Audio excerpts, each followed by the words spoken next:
Hello students. आज हम बात करेंगे वास डेफरेंस के बारे में, या जिसको हम कहते हैं डक्टस डेफरेंस, उसके बारे में।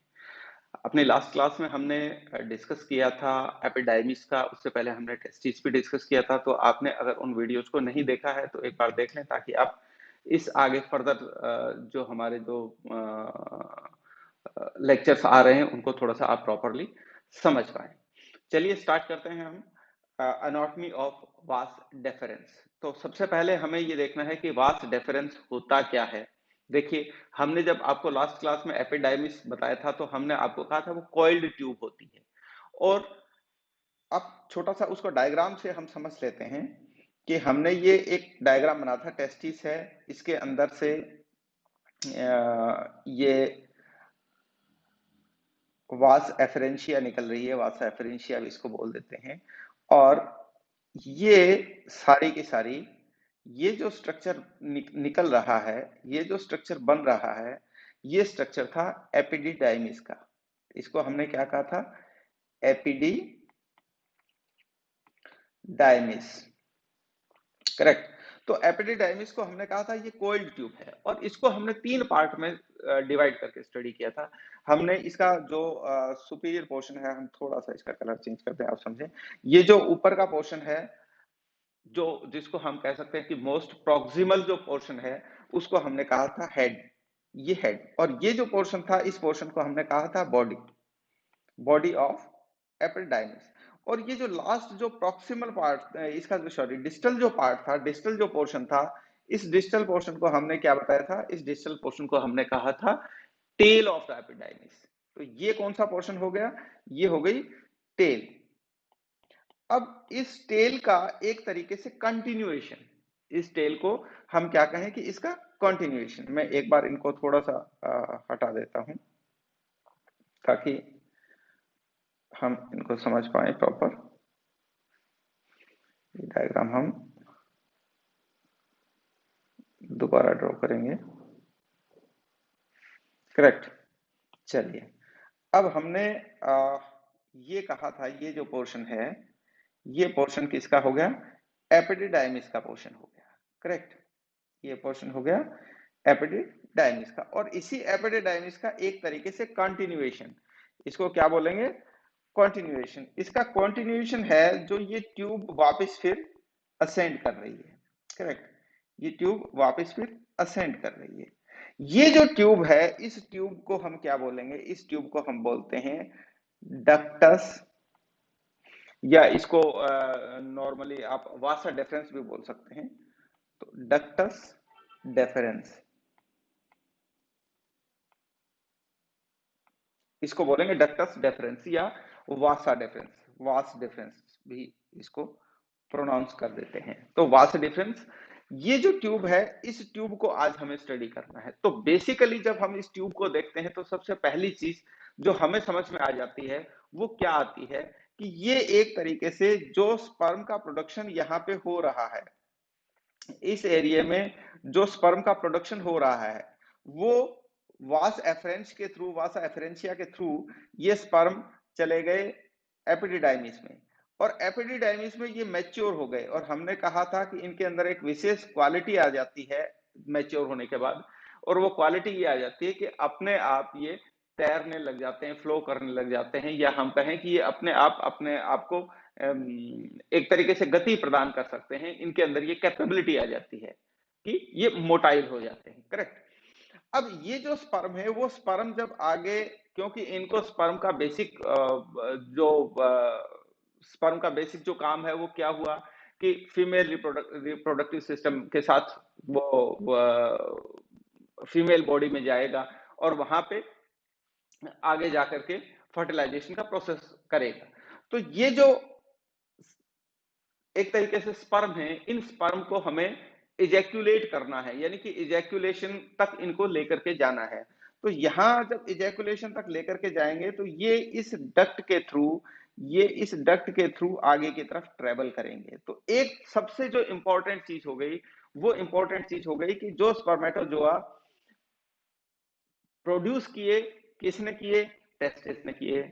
उसके बाद में उनको मैच्योर किया, किसने किया? एपिडाइमिस ने किया, और उसके बाद उन मैच्योर स्पर्म को ट्रेवल करा के इजैकुलेशन तक लेकर के जाना, बॉडी के एक्सटीरियर तक लेकर के जाना, उसमें ये एक बहुत बड़ा रोल आता है डक्टस डेफरेंस का। तो आज हम डक्टस डेफरेंस को स्टडी करेंगे, लेकिन सबसे पहली चीज जो इसके रिगार्डिंग आपको ध्यान होनी चाहिए वो कौन सी चीज है, वो ये कि डक्टस डेफरेंस, सबसे पहले हम कहेंगे कि डक्टस डेफरेंस है क्या। तो ये एक मस्कुलर ट्यूब है, इसको हम क्या कहेंगे, ए मस्कुलर ट्यूब। तो डक्टस डेफरेंस को हमने क्या कहा, एक मस्कुलर ट्यूब है। और अगर स्पेशली हमें ये कहें कि स्पेशली ये यहाँ इस एरिया में, स्क्रोटम के एरिया में कहाँ पे मेनली लोकेट होती है, तो हम अगर इसको किसी के साथ कोलैबोरेट करते हैं तो वो हम करते हैं स्पर्मेटिक कॉर्ड के साथ। स्पर्मेटिक कॉर्ड यानी कि हमने कहा कि ये जो टेस्टिस हैं, इन टेस्टिस के अंदर यहाँ पे बहुत सारे वेसल्स अंदर एंटर भी कर रहे हैं, यहां से जा भी रहे हैं। तो ये हमने इस सारे स्ट्रक्चर को, इस पूरे स्ट्रक्चर को क्या नाम दिया था, हमने इस पूरे स्ट्रक्चर को कहा था स्पर्मेटिक कॉर्ड। इसको हमने क्या नाम दिया था, स्पर्मेटिक कॉर्ड, करेक्ट। तो अब आप थोड़ा सा इसको समझेंगे, ये एक कॉर्ड थी और हमने इसको कहा था स्पर्मेटिक कॉर्ड, करेक्ट। तो ये जो स्पर्मेटिक कॉर्ड है, ये स्पर्मेटिक कॉर्ड एक तरीके की कॉर्ड है, और इसी एक तरीके का हम ये कह सकते हैं कि ये एक तरीके का बंडल है, और इसी बंडल से बहुत सारी वेसल्स जो है वो एंटर करती हैं स्क्रोटम के अंदर, या हम ये कहें कि एंटर करती हैं टेस्टिस में, और वहां से जो वेसल्स निकल रही हैं वो वेसल्स भी एक तरीके से इस स्पर्मेटिक कॉर्ड के थ्रू ही बाहर निकल रही है, करेक्ट। अब ये चीज आप समझ गए। ये जो डक्टस डेफरेंस है, ये डक्टस डेफरेंस भी क्या करेगा, ये डक्टस डेफरेंस भी इस स्पर्मेटिक कॉर्ड के साथ ही बाहर निकलेगा, इस स्पर्मेटिक कॉर्ड के साथ ही बाहर निकलेगा नहीं कह सकते हम ये कह सकते हैं कि ये इस स्पर्मेटिक कॉर्ड के साथ ही ये एब्डोमिनल कैविटी में एंटर करेगा, करेक्ट। अब हम आते हैं आगे की चीज पे। इसके आगे हमने क्या कहा, ये एक कॉन्टिन्यूएशन है। दूसरी चीज जो इंपॉर्टेंट थी इसके अंदर देखने वाली, वो ये क्या थी कि ये एक मस्कुलर ट्यूब है, नंबर 1, और नंबर 2 क्या है, ये कॉन्टिन्यूएशन ऑफ एपिडिडाइमिस है।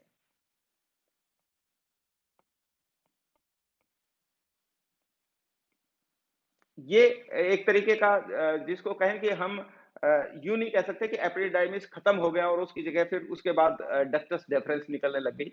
ये एपिडिडाइमिस का जो डिस्टल पोर्शन है, यानी कि जो उसका टेल पोर्शन है, वो टेल पोर्शन एक ट्यूब के रूप में लास्ट में हो जाता है, और वही ट्यूब आगे कंटिन्यू करती है। तो ये एक तरीके से कंटिन्यूएशन ऑफ एपिडिडाइमिस हो गया, कंटिन्यूएशन ऑफ एपिडिडाइमिस, करेक्ट।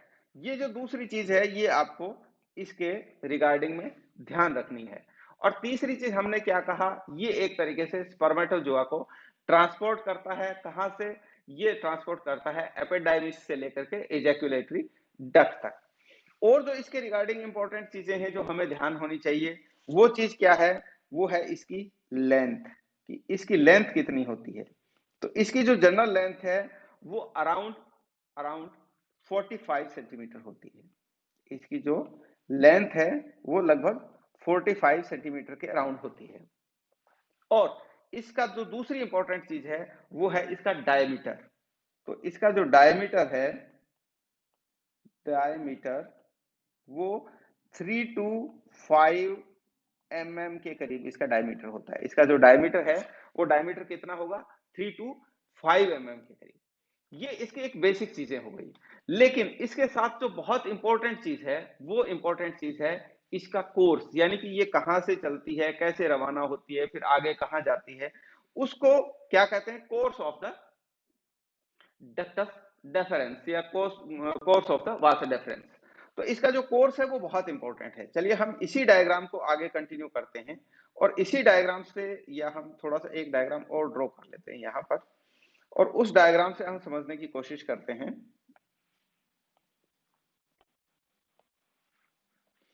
ये हमने कहा क्या है, टेस्टिस, करेक्ट। इस टेस्टिस से कुछ वासा एफरेंशिया बाहर निकले, जो इस यहाँ पे जो मैच्योर स्पर्म है उन मैच्योर स्पर्म को ये यहाँ से कैरी करके लेके जा रहे हैं। और ये कैरी करके कहाँ लेके जाएंगे, ये लेकर के जाएंगे एपिडिडाइमिस में है, specially head of the epididymis, correct. ये एपिडिडाइमिस में इसको लेकर के गए। तो ये जो पोर्शन है जो मैंने ग्रीन कलर से मार्क किया है, ये पोर्शन होगा एपिडाइमिस का।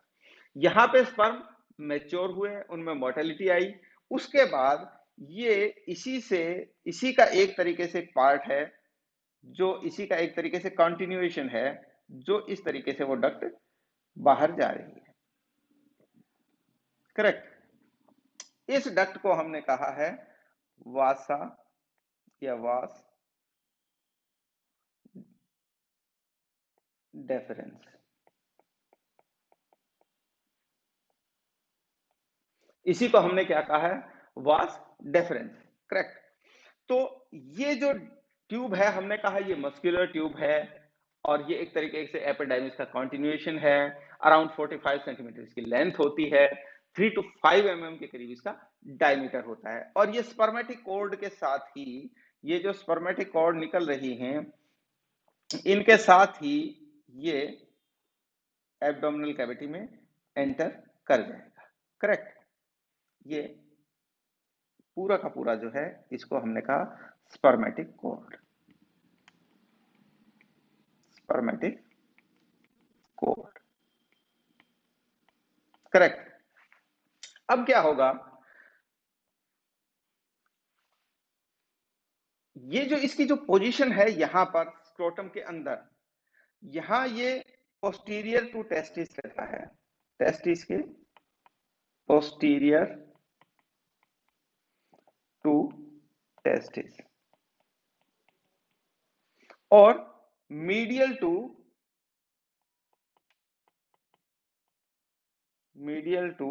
एपिडिडाइमिस,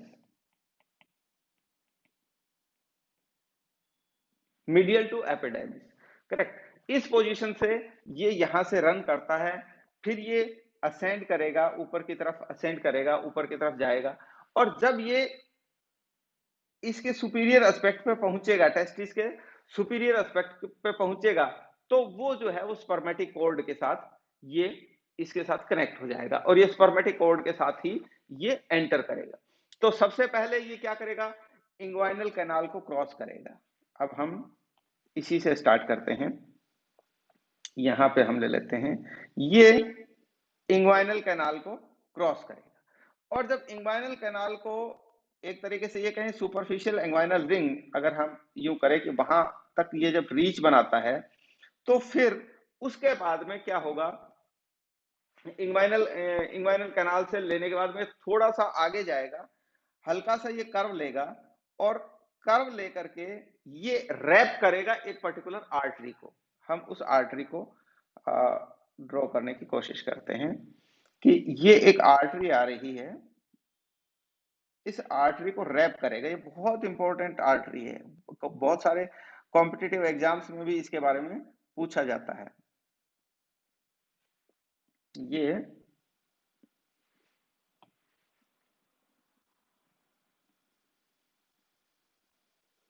एक आर्टरी को रैप करता है, और ये कौन सी आर्टरी को रैप करता है, ये एक इंपॉर्टेंट क्वेश्चन है जो कॉम्पिटिटिव एग्जाम के पॉइंट ऑफ व्यू से आ सकता है। तो ये हो गई इंफीरियर एपिगैस्ट्रिक आर्टरी। ये जो आर्टरी है इसको कहते हैं इंफीरियर, सॉरी,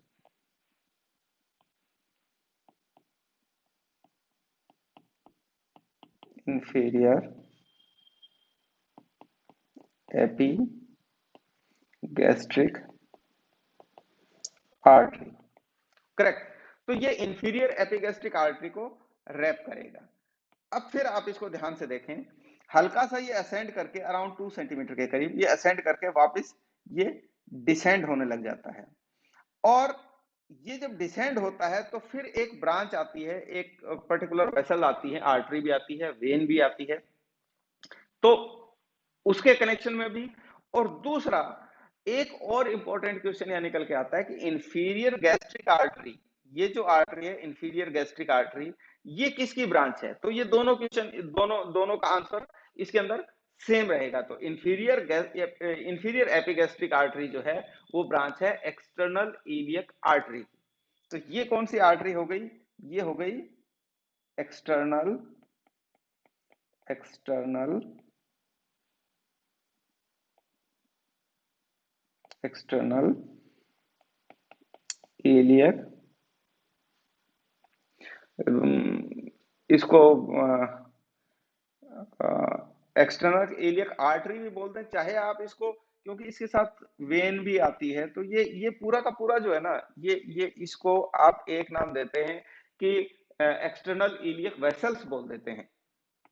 तो एक्सटर्नल इलियक वेसल्स, तो ये एक्सटर्नल इलियक वेसल्स के एंटीरियरली नीचे आएगा, यानी जो इंफीरियर एपिगैस्ट्रिक आर्टरी है, ये जो आर्टरी है, इस आर्टरी के तो ये पोस्टीरियरली जाएगा, यानी कि ये आर्टरी एंटीरियर रहेगी, लेकिन यहां आते आते ये एंटीरियरली आ जाता है थोड़ा सा। तो इस जो एक्सटर्नल इलियक वेसल्स हैं उनके एंटीरियरली ये नीचे की तरफ क्रॉस करेगा, या हम कह सकते हैं कि ये डिसेंड करेगा। उसके बाद में जैसे ही ये नीचे की तरफ डिसेंड करता है, तब ये एंटर करता है लेसर पेल्विस में। यहां मैं इसको थोड़ा रिमूव कर दूं ताकि आप उस चीज को समझ पाए। ये जब यहां से डिसेंड करेगा, तो डिसेंड करने के बाद ये एक्चुअली एंटर करता है लेसर पेल्विस में। ये जो एरिया है, ये एरिया होगा लेसर पेल्विस का, लेसर पेल्विस। अब ये लेसर पेल्विस में एंटर करता है, ये इंपॉर्टेंट क्यों है? ये बहुत इंपॉर्टेंट है, स्पेशली जो मल्टीपल चॉइस क्वेश्चन आते हैं उनके अकॉर्डिंग, क्योंकि यहां पे वास डिफरेंस रेट्रोपेरिटोनियल होता है। ये जो एरिया है जहां पे ये एंटर करेगा लेसर पेल्विस में, ये एरिया जो है यहां पर वास डिफरेंस क्या होता है? Retro peritoneal, retro peritoneal, correct. तो यहां पर क्या होगा? रेट्रो पेरिटोनियल होगा। अब क्या होगा? जो डक्टस डेफरेंस है, ये एक तरीके से सुपीरियर साइड से क्रॉस करेगी, किसको? यूरेटर को क्रॉस करेगी। अब हम अगर डायग्राम बनाएं, एक तरीके से हम अगर डायग्राम बनाएं,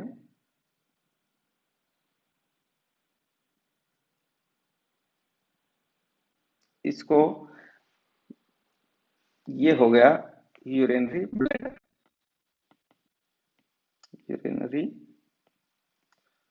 ब्लैडर, करेक्ट। तो यूरिनरी ब्लैडर से यहां से क्या निकला? यूरेटर निकला। ये एक सिर्फ समझाने के पॉइंट ऑफ व्यू से मैं बता रहा हूं, एग्जैक्ट मत समझ लीजिएगा इसको। तो ये क्या निकला? यूरेटर निकला। अब ये यूरेटर को इसके साथ क्रॉस करेगी, यूरेटर को ये क्रॉस करेगी, और क्रॉस करने के बाद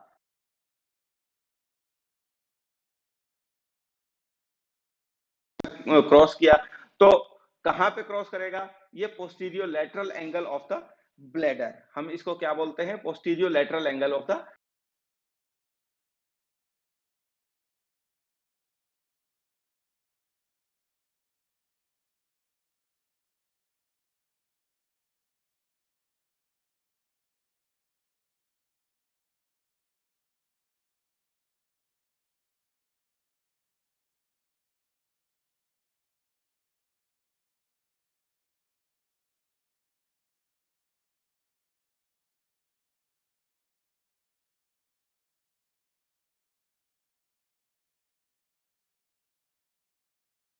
थोड़ा सा ये एक्सपेंड हो जाएगा, थोड़ा सा इसका एरिया जो है लुमेन का वो थोड़ा सा बढ़ जाएगा। और ये जो एक्सपेंडेड एरिया है इसको बोलते हैं, इसको हम क्या बोलेंगे, इसको हम बोलेंगे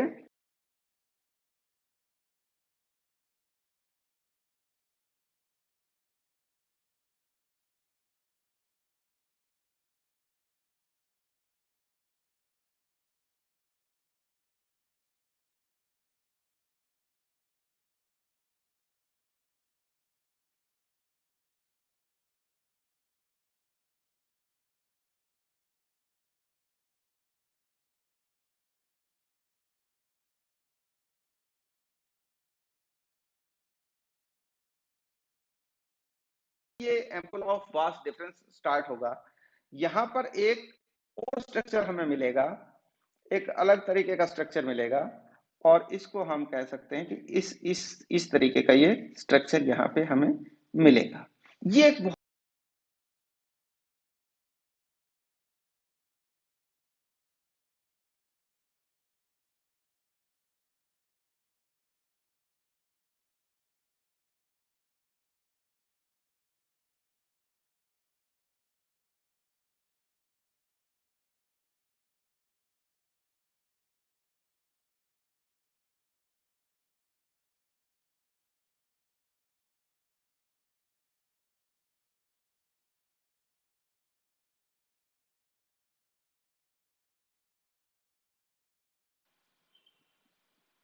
अभी तक ये जो पोर्शन चल रहा था वो पोर्शन, उसमें सिर्फ जो टेस्टिस का मेनली जो एपिडाइमिस से जो कंटेंट निकला था वही कंटेंट ट्रेवल कर रहा है पूरी, आप इस तरीके से कह सकते हैं कि पूरी वास्ट डिफरेंस के साथ, करेक्ट। लेकिन अब कुछ सिक्रीशन, कुछ ग्लैंड्स के सिक्रीशन और आकर के इसके अंदर इंक्लूड होने होते हैं। तो ये जो सेमिनल वेसाइकल है, इस सेमिनल वेसाइकल की ये जो डक्ट है, ये डक्ट इसके साथ आएगी, और आप इसको यूं समझें कि यहां से ये जो ये जो कंटेंट है ये सेमिनल वेसाइकल के डक्ट से सिक्रीशन आ रहा है, और एक सिक्रीशन या एम्पुला ऑफ वास, या हम सीधा कहते हैं डक्टस डेफरेंस से आ रहा है। तो ये दोनों मिलकर के एक डक्ट बन जाती है, यानी कि इसी एक डक्ट के अंदर, इस एक डक्ट के अंदर ही दोनों डक्ट के सिक्रीशन मिल जाते हैं, और यहां पे ये वास डिफरेंस जो है वो कन्वर्ट हो जाता है किसके अंदर, इजैक्यूलेटरी डक्ट के अंदर। इसको हम क्या बोलेंगे, इजैक्यूलेटरी डक्ट। तो यहां पे ये हो गई इजैक्यूलेटरी डक्ट, करेक्ट।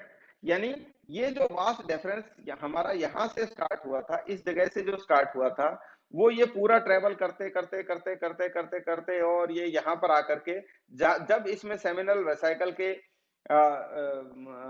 डक्ट जो है वो आकर के मिलती है, तो ये दोनों डक्ट मिल करके इजैक्यूलेटरी डक्ट को फॉर्मेशन कर देती हैं। तो एग्जाम के पॉइंट ऑफ व्यू से ये भी इंपॉर्टेंट है कि इजैक्यूलेटरी डक्ट जो है वो किससे फॉर्म होती है। तो एक डक्ट ऑफ सेमिनल वेसाइकल, और दूसरा जो हो गया वो हो गया आपका वास डेफरेंस, करेक्ट। ये इसका जो मेन जो इसका इसकी जो ट्रेवलिंग है वो अपन कह सकते हैं कि इस तरीके से ये इसका रूट रहता है या इसका कोर्स रहता है। अगला जो इंपॉर्टेंट टॉपिक है हमारा, वो इंपॉर्टेंट टॉपिक है इसकी जो वॉल है, इसका वॉल का फॉर्मेशन कैसे होता है। तो वॉल ऑफ, इसको हम कह देंगे वॉल ऑफ वास डिफरेंस। इसकी जो वॉल है वो एक्चुअली 3 लेयर से बनी होती है। जो इसकी इनर मोस्ट लेयर होती है, जो इसकी जो इनर मोस्ट जो इसकी लेयर है, आप इस तरीके से इसको समझ सकते हैं कि इनर मोस्ट जो लेयर है वो म्यूकोसल लेयर है। ये जो लेयर है ये म्यूकोजल लेयर, करेक्ट। उसके बाद में जो इसकी जो मिड लेयर, जो मिडिल लेयर आती है, वो मिडिल लेयर, ये जो लेयर है, ये जो लेयर है, ये लेयर होती है इसकी मस्कुलर लेयर। ये जो इसकी जो मिडिल लेयर है, वो मिडिल लेयर क्या होती है, muscular layer. Muscular layer, correct. और जो इसकी आउटर मोस्ट जो लेयर है, जो इसकी आउटर मोस्ट जो लेयर है, जो इसकी आउटर मोस्ट लेयर है,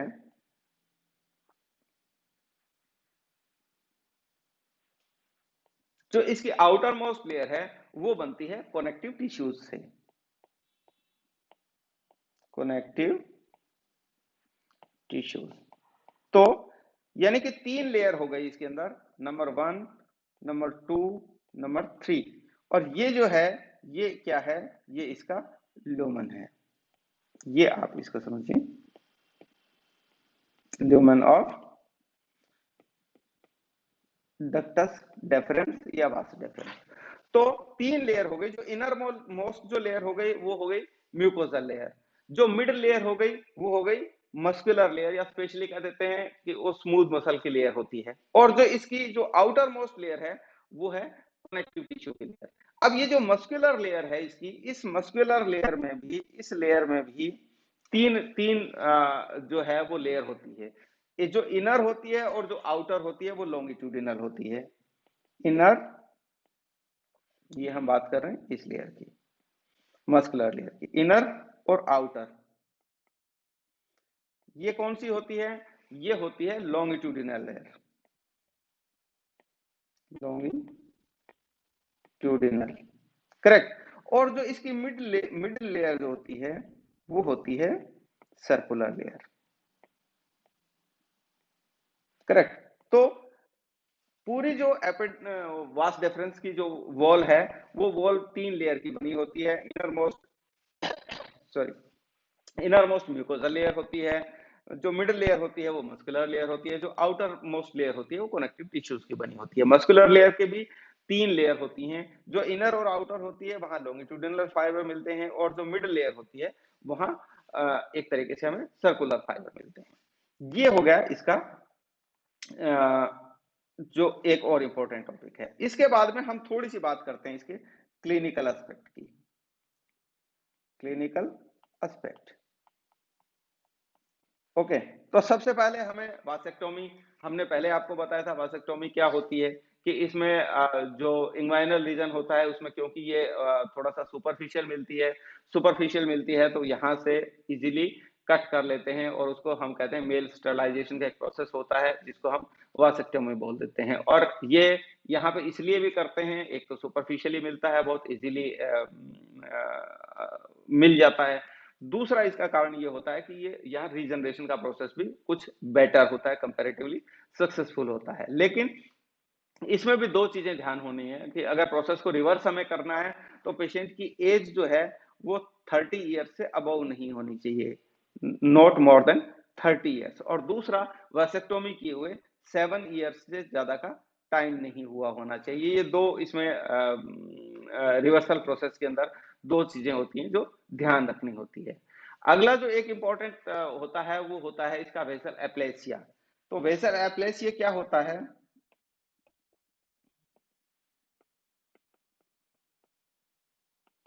यानी कि absence of the vas deferens, इसको क्या कहेंगे, absence of the, absence of vas deferens. ये एब्सेंस हो जाती है, तो एब्सेंस हो जाती है तो क्या हुआ, पेशेंट जो पर्सन है, सब्जेक्ट जो है, वो किसी तरीके का सेक्सुअल इंटरकोर्स करने में उसको कोई इश्यू नहीं होगा, लेकिन सिर्फ और इवन कुछ इजैकुलेशन के थ्रू कुछ फ्लूइड्स भी बाहर निकलेगा, फ्लूइड भी आएगा, प्रॉपर इजैकुलेशन भी होगा, लेकिन क्या होगा, स्पर्मेटोजोआ जो है वो ट्रेवल नहीं कर पाएगा इजैकुलेटरी डक्ट तक, क्योंकि ये वास डिफरेंस जो है वो एब्सेंस होती है, करेक्ट। तो उसमें स्पर्मेटोजोआ का फॉर्मेशन भी होगा, लेकिन फॉर्मेशन होने के बावजूद भी जो है वो जो इजैकुलेशन आएगा उस इजैकुलेशन में स्पर्म 0 होंगे, क्योंकि स्पर्म वहां तक पहुंचते ही नहीं है। और ये जो प्रॉब्लम है इसको कहते हैं एजोस्पर्मिया, यानी कि स्पर्म का इजैकुलेशन में नहीं होना।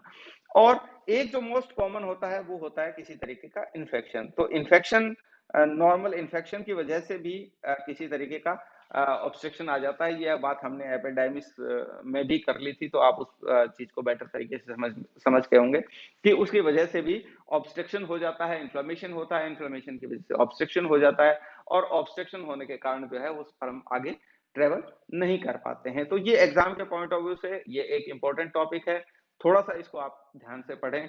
नेक्स्ट टॉपिक के साथ हम अगली क्लास में फिर मिलते हैं। Thank you very much.